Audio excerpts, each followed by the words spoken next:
Southern Africa के एकदम अंदर एक बहुत बड़ा वाइल्डरनेस है। ये है कलाहारी डेजर्ट।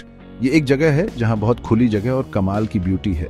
कलाहारी नाम का मतलब अक्सर होता है बहुत ज्यादा प्यास, या इसका मतलब हो सकता है बिना पानी वाली जगह। इससे हमें इसके कैरेक्टर के बारे में बहुत कुछ पता चलता है। यह एक ऐसी जमीन है जिसे सूखेपन ने शेप दिया है, लेकिन यह बिल्कुल भी खाली नहीं है। यह सीक्रेट्स और सरप्राइजेस से भरा हुआ है, हमारी दुनिया का एक सच में रिमार्केबल हिस्सा। कलाहारी सच में बहुत बड़ा है। यह कई कंट्रीज में फैला हुआ है। इसका ज्यादातर हिस्सा बोत्सवाना में मिलता है। यह नामीबिया के भी कुछ हिस्सों को कवर करता है और यह साउथ अफ्रीका तक भी पहुंचता है। इमेजिन करो एक एरिया जो 9 लाख स्क्वायर किलोमीटर से भी ज्यादा है। यह यूरोप की कई कंट्रीज से भी बड़ा है। यह इतना बड़ा इलाका एक सेमी डेजर्ट है। यह सहारा जैसा नहीं है जहां कभी न खत्म होने वाले बंजर ड्यून्स हों। इसका अपना ही एक यूनिक कैरेक्टर है। कलाहारी की रेत फेमसली लाल रंग की होती है। ये रंग आयरन ऑक्साइड से आता है। ये रेत के दानों को कोट करता है। ये रेत बहुत बड़े फ्लैट एरियाज बनाती है जिन्हें सैंड शीट्स कहते हैं। कुछ जगहों पर रेत सच में बहुत डीप हो सकती है। ये हजारों, यहाँ तक कि लाखों सालों में हवा से उड़कर यहाँ आई है। ये पुराना लैंडस्केप अपने अंदर कई कहानियां समेटे हुए है। ये बहुत पुराने समय के बारे में बताता है, एक ऐसा समय जब क्लाइमेट अलग था और जमीन दूसरे तरीकों से बनी थी। कुछ लोग कहते हैं कि कलाहारी एक सच्चा डेजर्ट नहीं है। ऐसा इसलिए है क्योंकि इसके कुछ हिस्सों में थोड़ी बारिश होती है, कुछ उत्तरी एरियाज में 250 मिलीमीटर से ज्यादा। इसकी वजह से यहाँ एक टिपिकल डेजर्ट के मुकाबले ज्यादा प्लांट्स उग पाते हैं। इसलिए इसे अक्सर एक सेमी एरिड सैंडी सवाना कहा जाता है। लेकिन गलत मत समझना, यहाँ रहना बहुत चैलेंजिंग है। साल के ज्यादातर समय पानी की कमी रहती है और यहाँ की लाइफ को टफ और रिसोर्सफुल होना ही पड़ता है। यह कंट्रास्ट्स और छुपे हुए वंडर्स की धरती है। कालाहारी की एक सबसे स्ट्राइकिंग फीचर्स में से एक है उसकी रेत। ये रेत हमेशा फ्लैट नहीं होती। अक्सर ये रेत ड्यून्स की लंबी लंबी लाइंस में ढल जाती है। इन्हें लॉन्जिट्यूडनल ड्यून्स कहते हैं। ये एक दूसरे के पैरेलल चलती हैं, कभी कभी कई किलोमीटर्स तक। हवा यहाँ की आर्टिस्ट है। इसेन अनगिनत सालों तक बड़े सब्र से इन ड्यून्स को शेप किया है।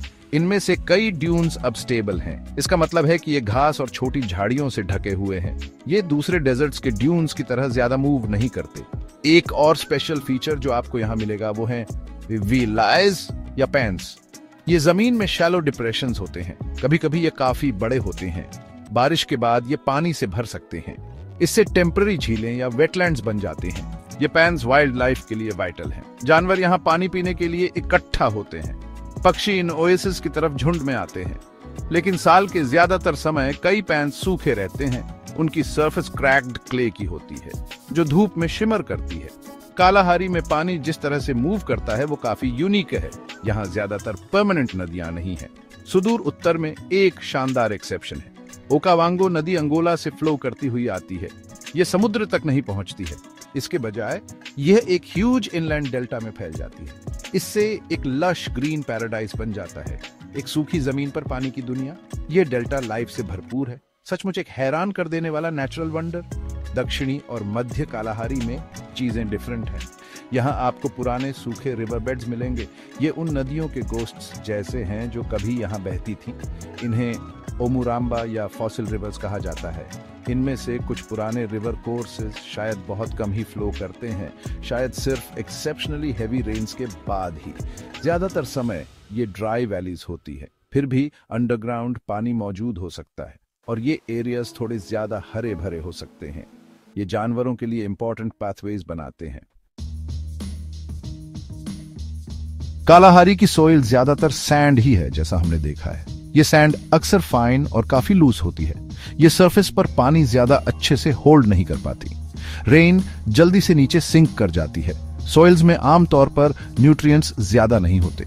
इससे कई टाइप्स के प्लांट्स का ग्रो करना हार्ड हो जाता है। लेकिन कालाहारी सॉइल लाइफलेस नहीं है। ये सरप्राइजिंग अमाउंट में वेजिटेशन को सपोर्ट करती है। यहाँ ग्रो करने वाले प्लांट्स सर्वाइवल के मास्टर्स होते हैं।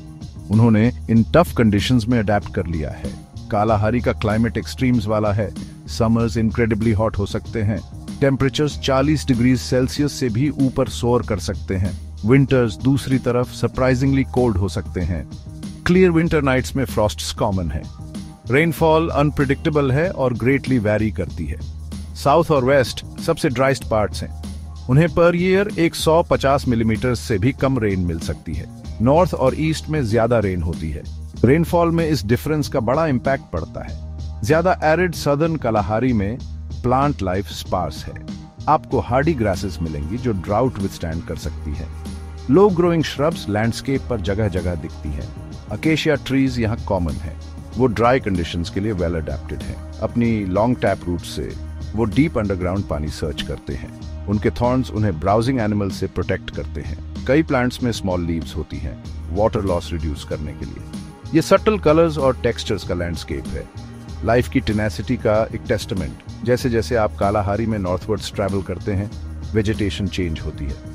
यहाँ ज्यादा रेनफॉल होती है। लैंडस्केप ग्रीनर, ज्यादा वुडेड हो जाता है। आपको ज्यादा ट्रीज और लार्जर बुशेस दिखने लगते हैं। ये एरियाज ज्यादातर सवाना वुडलैंड जैसे हैं।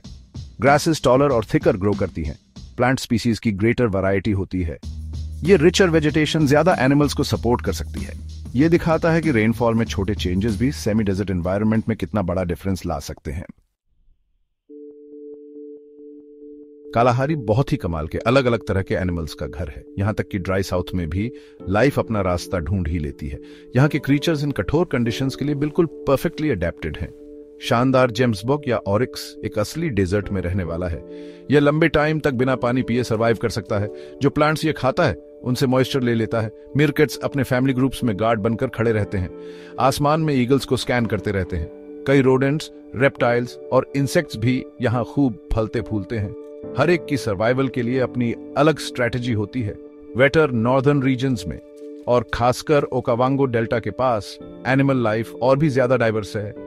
यहाँ आपको एलिफेंट्स के झुंड देखने को मिल सकते हैं। लायंस, जो सवाना के किंग हैं, इन लैंड्स पर घूमते हैं। लेपर्ड्स वुडलैंड्स में चुपके से शिकार करते हैं। वहां जिराफ्स, जेब्रास और कई तरह के एंटीलोप मिलते हैं। बर्ड लाइफ तो कमाल की है, खासकर पानी के आसपास, जहां फिश ईगल्स, किंगफिशर्स और अनगिनत पानी के बर्ड्स होते हैं। कालाहारी का यह हिस्सा एक बहुत ही वाइब्रेंट इकोसिस्टम है। अफ्रीका की इनक्रेडिबल बायोडाइवर्सिटी का एक नमूना है। यह एक बहुत कीमती और वंडरफुल जगह है। हजारों सालों से कालाहारी लोगों का घर रहा है। सन लोग या बुशमैन यहाँ के असली ओरिजिनल निवासी हैं। वो कई जनरेशन से इस जमीन के साथ मिलजुल कर हार्मनी में रहे हैं। उनका डेजर्ट के बारे में नॉलेज बहुत ज्यादा है। उन्हें पता है कि पानी और खाना कैसे फाइंड करना है, जहां दूसरों को सिर्फ खालीपन नजर आता है। उनका कल्चर कहानियों और ट्रेडिशन से भरा पड़ा है। धरती के साथ एक गहरा स्पिरिचुअल कनेक्शन। उनके सर्वाइवल स्किल्स तो लेजेंडरी हैं। इंसानी अडेप्टेबिलिटी का एक सबूत। कालाहारी डेजर्ट सिर्फ रेत और धूप से कहीं ज्यादा है। यह एक यूनिक और नाजुक इकोसिस्टम है।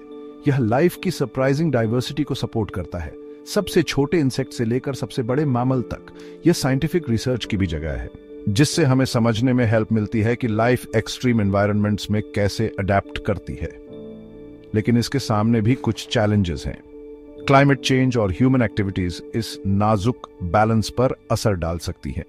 यह बहुत जरूरी है कि हम इस खास विल्डरनेस को प्रोटेक्ट करें, इसके खुद के लिए और आने वाली जनरेशंस के लिए।